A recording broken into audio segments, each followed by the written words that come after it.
Estamos llegando ya al final del estudio del libro de Josué y hoy vamos a estar haciendo un análisis no del texto o del libro de Josué, sino de un tipo de interpretación bíblica que se llama tipología.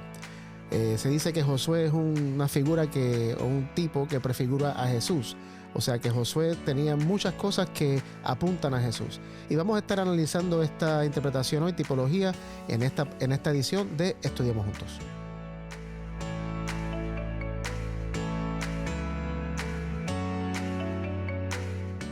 Bienvenidos a esta edición de Estudiemos Juntos. Gracias por estar con nosotros hoy. La grabación salió un día más tarde porque he estado batallando con la influenza, pero gracias a Dios nos sentimos mejor. Así que gracias por su paciencia, por su apoyo, por sus oraciones también, porque sé que muchas personas estuvieron orando.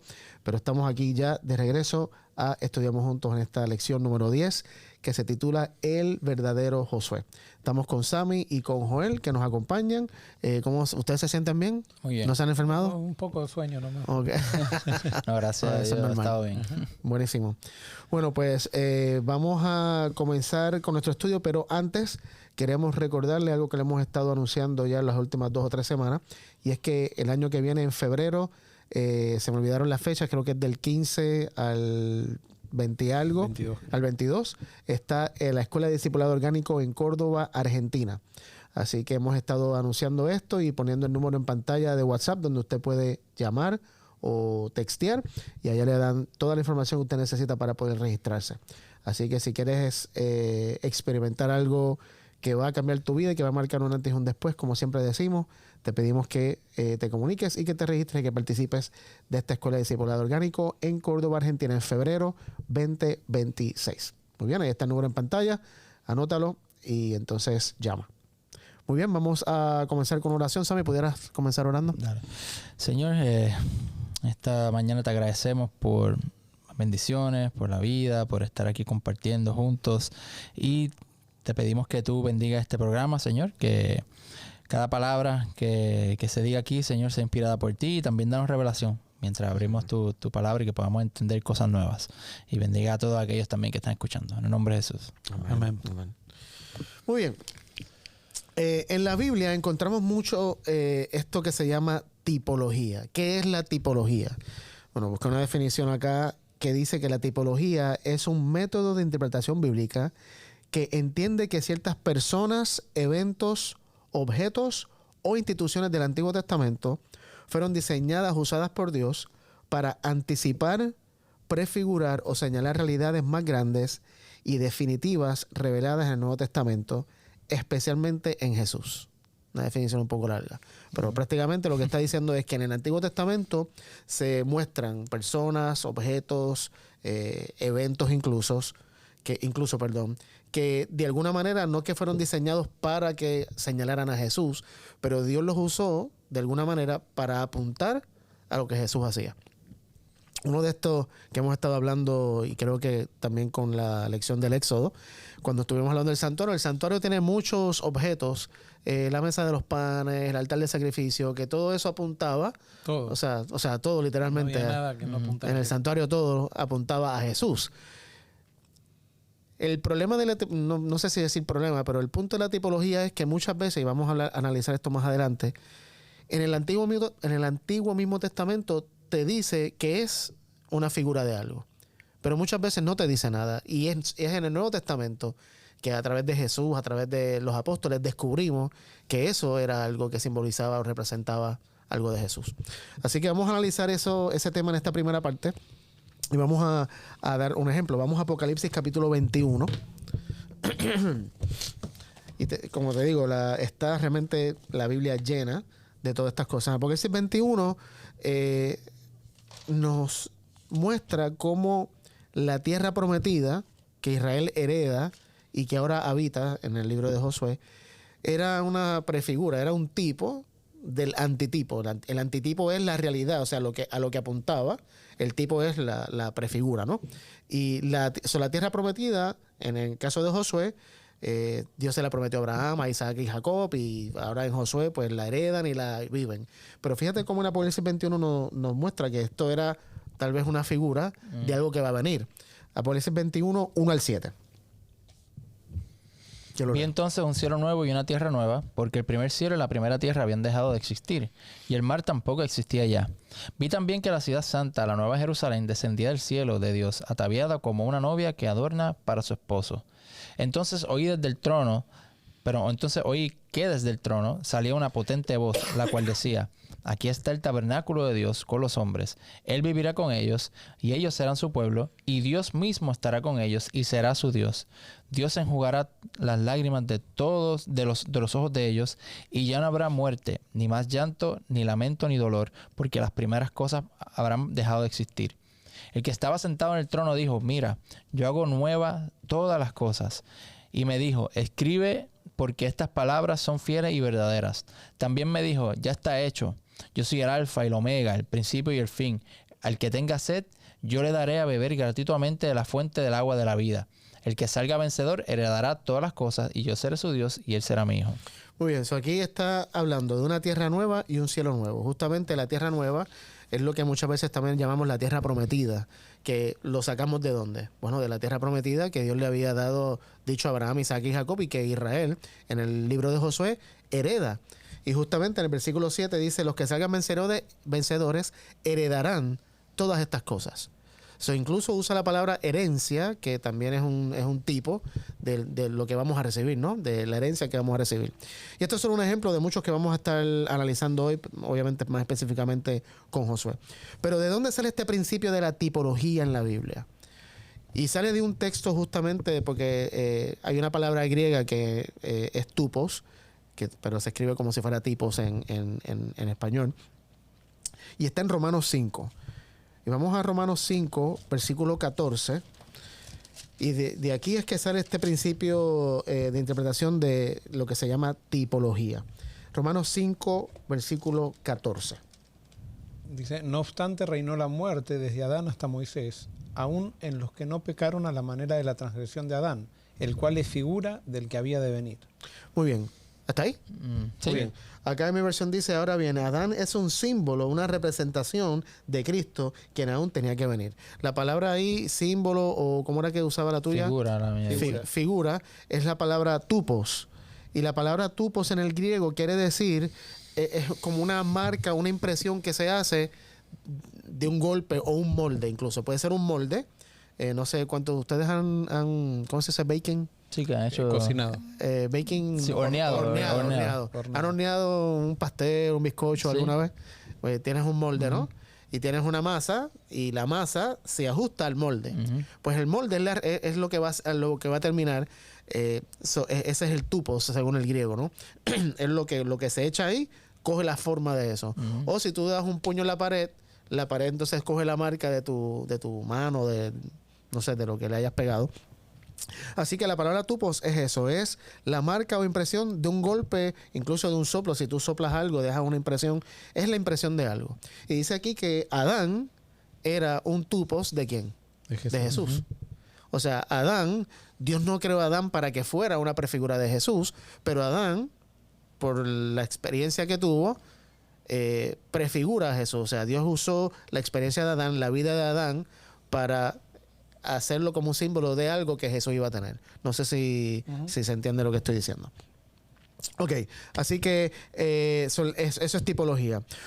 Un tipo no es alegoría, o sea, porque muchas veces dicen algunas personas cuando van a la Biblia y hablan de tipología, dicen, bueno, pues entonces todas estas prefiguras eran simplemente analogías, eran leyendas, no eran cosas reales, eran simplemente cosas que Dios dio para de ahí sacar una lección.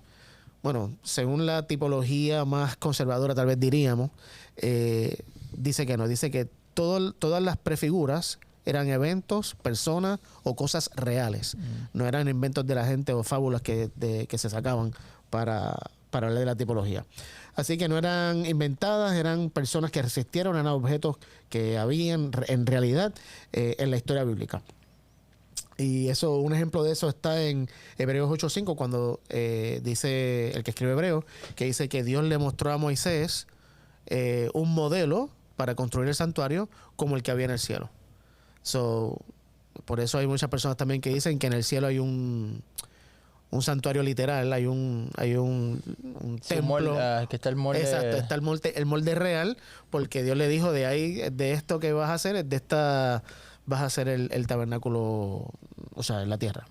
Así que eso es tipología. Como mencionaba ahorita, no siempre en el Antiguo Testamento, y la lección dice algo contrario a lo que les estoy diciendo ahora, la lección dice que siempre que se presenta una prefigura en la Biblia, un tipo, siempre se explica en el Antiguo Testamento que es una figura antes de que se confirme en el Nuevo Testamento.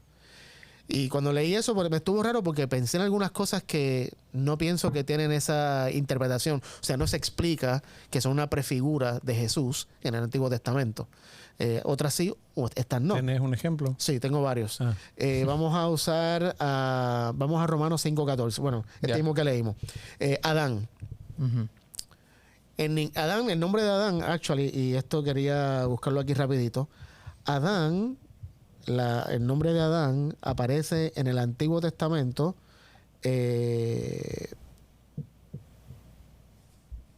no, vamos a hacer algo aquí. No es tantas veces. Lo que pasa es que tengo 3 versiones aquí y necesito solo una. Adán aparece en el Antiguo Testamento 16 veces. 13 de ellas en Génesis, una en Primera de Crónicas que no tiene nada que ver con el Adán de Génesis, una en Job y una en Oseas.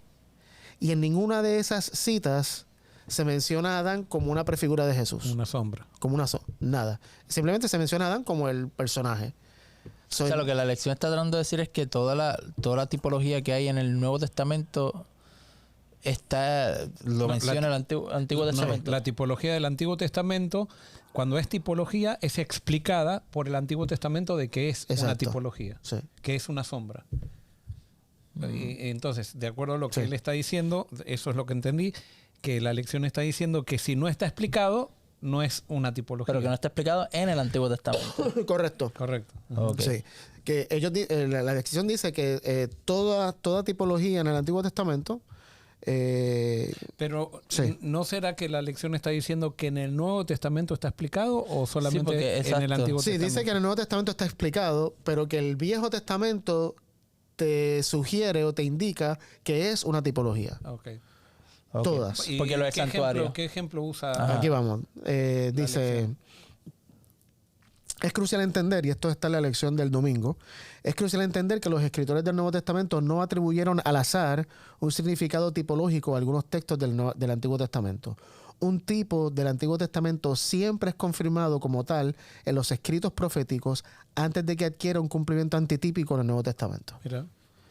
Sí, lo que tú decías del santuario. Todo en el santuario dice que es sombra de Cristo. No. Por eso, ojo, eso es lo que yo digo, que el santuario todo es sombra de Cristo, lo digo yo. Pero yo no No, veo- pero es que lo es. Simplemente yo sé que lo es, claro. pero no lo encuentro en el Antiguo Correcto. Testamento Por eso es lo que explicación quería de que es ajá. sombra de Cristo. Correcto. Por ejemplo, en el Nuevo Testamento sí encontramos que el velo es sombra de Cristo, el velo entre el lugar santo y el lugar santísimo. Pero en el Antiguo Testamento no encontrás en ningún lado que el velo sea un símbolo de Cristo. Correcto. Ujú. Y por eso me estuvo raro cuando leí eso, porque justamente lo que me doy cuenta es que, por ejemplo, Adán, que es el ejemplo, es recién en Romanos que Pablo dice Ajá. que Adán prefigura a Cristo, pero en ningún lugar del Antiguo Testamento te dice que Adán prefigura a Jesús. Yo me imagino que el autor de la lección lo está diciendo para no dar libertad de que alguien diga esto simboliza a Cristo cuando no está. Claro, Y yo pero- no sé por qué hay que coartar esa Claro, libertad. claro. No entiendo por qué. ¿Por qué? Y esto adelantándonos a lo que vamos a analizar ahora. ¿De dónde sacó Pablo que Adán era una prefigura de Jesús? ¿Quién se lo dijo? No, fue revelado, su estudio, estudiando, No. sí, el Espíritu El Santo. Espíritu Santo se lo reveló. Y se lo revela a través de los estudios Sí, que sí. él hace. O sea, Correcto. él dice, esto debe ser. Por ejemplo, cuando también Pablo utiliza a la iglesia como cuerpo de Cristo, él utiliza esa figura. No lo dice tampoco Pablo, pero lo vemos que justamente en el Nuevo Testamento, en el Antiguo Testamento, cuando Dios crea al cuerpo de Adán, justamente es una figura de la iglesia, porque el cuerpo de Adán tenía forma claro. de Adán, pero no fue Adán hasta recibir el Espíritu. Que eso fue lo que pasó con la iglesia. Hasta que no recibió el Espíritu, no era un ser viviente. Sí, Este, brutal. Sí. Entonces, Y justamente con lo que estás diciendo, por eso fue que me estuvo curioso, porque realmente si si decimos que no hay nada en el Antiguo Testamento de tipología que haya sido explicada en el Antiguo Testamento, me parece que limitamos lo que el Espíritu Santo puede hacer. Porque Claro. no tiene que estar encajonado en el Antiguo Testamento para que el Espíritu nos enseñe algo sobre eso. Sí. Es que a veces también está la idea de que cuando nosotros leemos la Biblia tenemos que repetirla, pero no usar nuestra mente. Y Dios nos sigue inspirando a todos. Claro. O sea, al estudiar la Biblia eso se llama iluminación. Dios nos va iluminando para descubrir incluso cosas que no descubrieron los apóstoles. Y eso no quiere decir que estamos inventando algo, sino que la revelación es progresiva y entonces en la medida que Dios va revelando nos va dando nuevas ideas de cosas que quizás ni los mismos apóstoles ni Correcto. los mismos escritores de la Biblia entendieron. Claro. Con el sentido, por ejemplo, de Daniel, le dice, no vas a entender esto que te estoy diciendo. A Daniel se le dice, recién en el tiempo del fin. Entonces, si nosotros nos quedaríamos atados a la Biblia, ni en el tiempo del fin tendríamos que entender Daniel porque, o sea, por el hecho de que Daniel no lo entendió. Claro. O no dice qué es lo que significa. Correcto. Ya. Así que Adán es un ejemplo. Otro ejemplo, este tal vez es un poquito más confuso, porque hay algún texto y que quiero leerlo rapidito, pero Melquisedec. Melquisedec aparece solamente 3 veces en el Antiguo Testamento. 3 veces nomás. Solamente Yo 3. pensaba que una. 2 de ellas, Sí, iba a decir yo también pensé dos que de era- ellas en Génesis 14, que aparece ahí Con Abraham. con Abraham, que es cuando primeramente Ajá. aparece, Pensé que eso era lo y es un único. personaje real, no es un invento, Ajá. pero en ningún momento dice que, o sea, no puedes deducir de Génesis 14 que Melquisedec es una prefigura de Jesús, solamente con ese texto. Por ejemplo, en Pero Génesis 3 veces en el Antiguo Testamento Correcto, aparece. sí. 2 en Génesis y y una en después- Salmo. Y esa es mira. en Salmo sí aparece algo, pero quiero analizarlo con ustedes, a ver si ustedes qué piensan de eso. En Génesis 14, 18 dice, entonces Melquisedec, rey de Salem y sacerdote del Dios Altísimo, sacó pan y vino. Esa es la única, de paso, es solamente 2 veces en el Antiguo Testamento porque una de ellas es en un subtítulo. Melquisedec bendice a Abraham, ¿no? Si eso no cuenta. Vamos a Salmo 110:4. Y allí es la segunda ocasión donde el nombre Melquisedec, el rey de Salem y sacerdote del Dios Altísimo, aparece. Y aquí sí pudiera tal vez dar algo, pero no sé, quiero que ustedes lo lean y me ¿Salmo digan qué? que Salmo 110, versículo 4. 110. Juró Jehová y no se arrepentirá. Tú eres sacerdote para siempre según el orden de Melquisedec. Muy bien, según ese texto, si tú lees eso sin nada del Nuevo Testamento, con ese texto tú puedes deducir, yo creo que Melquisedec es una prefigura de Jesús. Y alguien pudiera decir, bueno, tal vez porque dice sacerdote ¿para cuánto tiempo? Para siempre. Para siempre. Pero si analizas, por ejemplo, el llamado de los levitas al sacerdocio, era un sacerdocio para siempre. O sea, los levitas para siempre iban a ser sacerdotes de Dios. Acá Melquisedec no es levita, dice que es sacerdote para siempre, pero no sé si con eso pudiéramos deducir, bueno, entonces Melquisedec tal vez está apuntando al Mesías. No sé, me parece un poco difícil. Pero tengo a Adán, tengo Melquisedec, está otro que Jesús claramente lo dice que es una prefigura en Juan 3, 14 al 15. Juan 3, 14 al 15. Y el tipo que aquí Jesús menciona es la serpiente de bronce cuando los israelitas estaban picados por serpientes y Dios le dice a Moisés, haz una serpiente de bronce y todo el que la mire vivirá. ¿Quién iba a decir que una serpiente de todas las cosas iba a ser una prefigura de un evento? Porque Jesús está hablando de la crucifixión. Mira cómo Jesús lo pone en Juan 3, 14 y 15. Y así como Moisés levantó la serpiente en el desierto, así también es necesario que el Hijo del Hombre sea levantado, para que todo aquel que en él cree no se pierda, sino que tenga vida eterna. No siempre todo lo que se menciona en el Antiguo Testamento está explicado en el Antiguo Testamento como una tipología por algún profeta. Nadie, solamente Moisés en el libro de, creo que es número 11, creo que aparece en la historia, vuelve a hablar de esta serpiente de bronce en todo el Antiguo Testamento. Hablaron, pero nada más que cuando dijeron que la tuvieron que destruir porque la estaban adorando. Mira. En la época de ¿Eso está en la Biblia? Sí, ¿En serio? creo que Mira. en la época de Gedeón o algo por el estilo. Mira. Me parece. Claro, no, pudiera O sea, ser. sé que pasó, pero no me Exacto. acuerdo en qué. Pero no se menciona ningún profeta que lo use como Jesús lo está usando aquí. O sea, como una símbolo de la sombra. cruz. Ajá. Una sombra de la cruz. Y el último ejemplo que tengo, bueno, este también, vamos a Hebreos 4, 8 al 10. Y es justamente el personaje de Josué.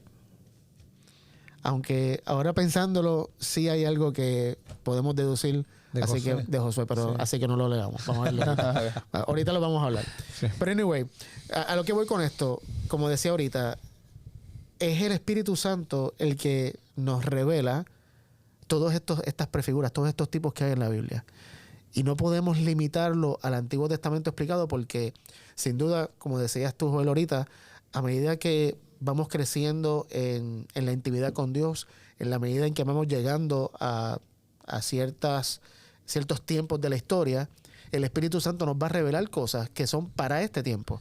Eso es lo que llamamos verdad presente. Claro, yo creo, y perdóname una cosa, creo que el autor de la lección posiblemente muchas veces estudia. Cuando estudiamos el Antiguo Testamento utilizamos fuentes judías para estudiar, porque son muy buenas las Claro, fuentes judías, totalmente. porque ellos fueron los que recibieron eso, los que escribieron eso.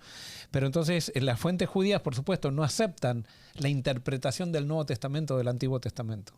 O sea, porque para claro. ellos el cristianismo no es real, o sea, no es parte de la religión verdadera. Entonces, posiblemente esa aseveración que hace la lección está basada en el pensamiento judío, Claro. pero no en el pensamiento cristiano. Nosotros como cristianos creemos que Jesús es el cumplimiento de todo. El judío no piensa así. Y por eso cuando leemos las cosas que pueden ser muy buenas, tenemos que tener una mente crítica, ¿no? Claro.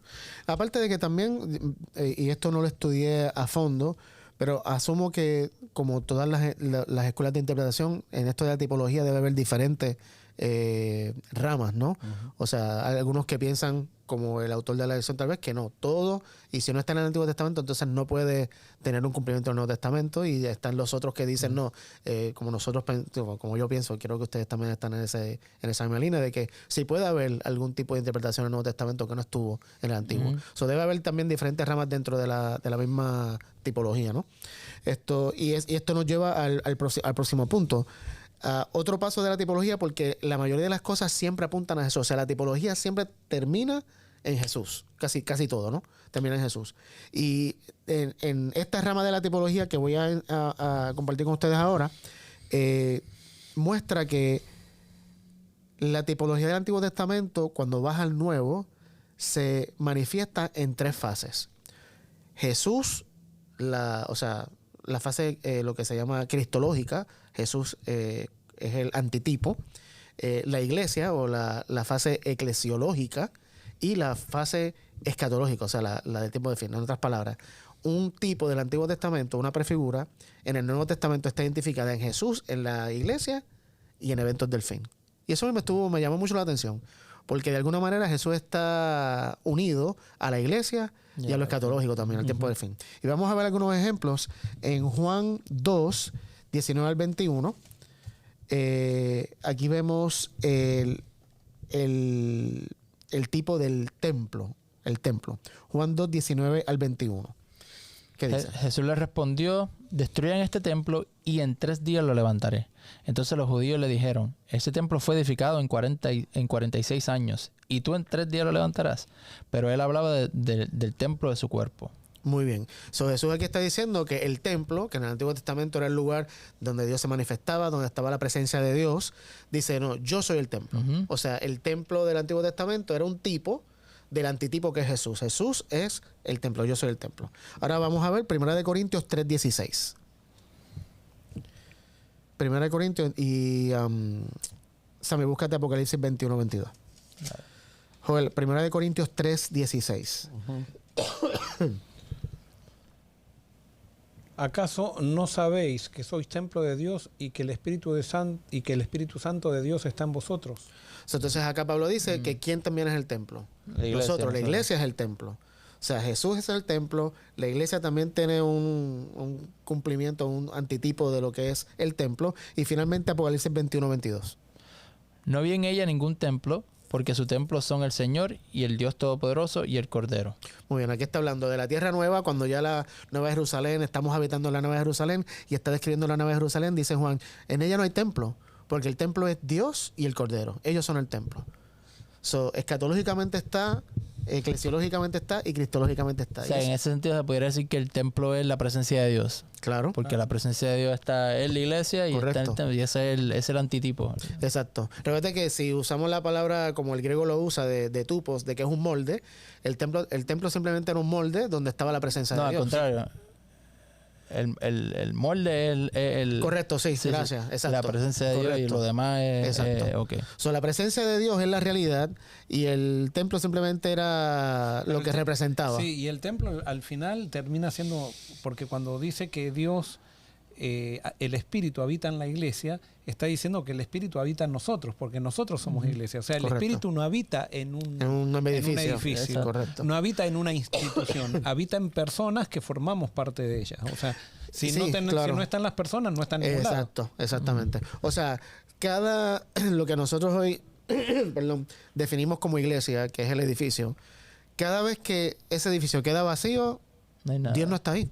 No hay presencia. No hay. Bueno, y cuando Y cuando llegamos nosotros, Ahí está. porque estamos nosotros. Ajá. claro, pero no está en el edificio. Correcto. Está en nosotros. Sí, exacto. Claro. Entonces la iglesia está en todos lados. O sea, Claro.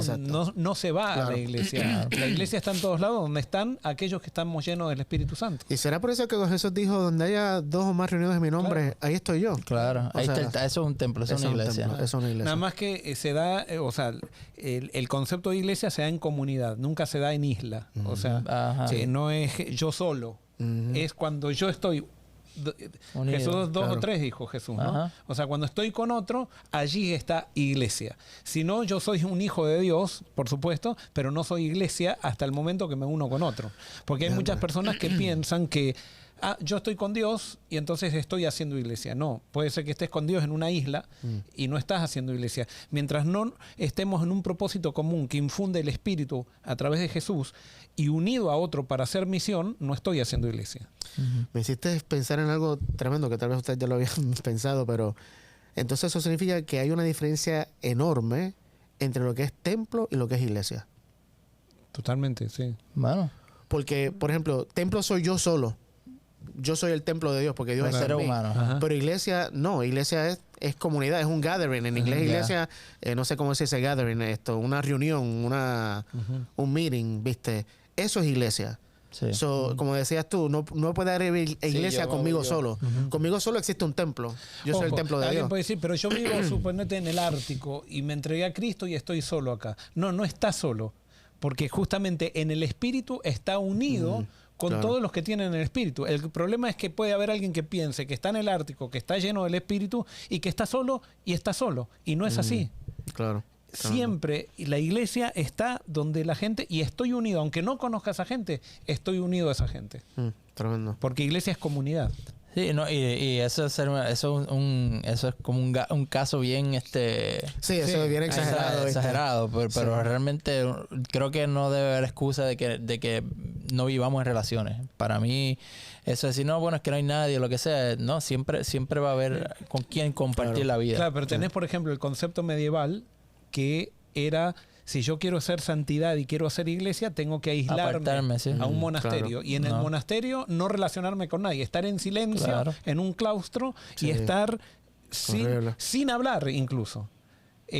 Tremendo, eso es lo más anti-iglesia que existe, ¿no? Sí, Literal. literal. Literalmente. Pero esos conceptos han ido Ajá. entrando en nuestra Claro. cabeza y ahora pensamos que nosotros podemos ser una isla. No, cuando Jesús viene, incluso la segunda venida de Cristo, viene a buscar una comunidad, no viene a buscar individuos.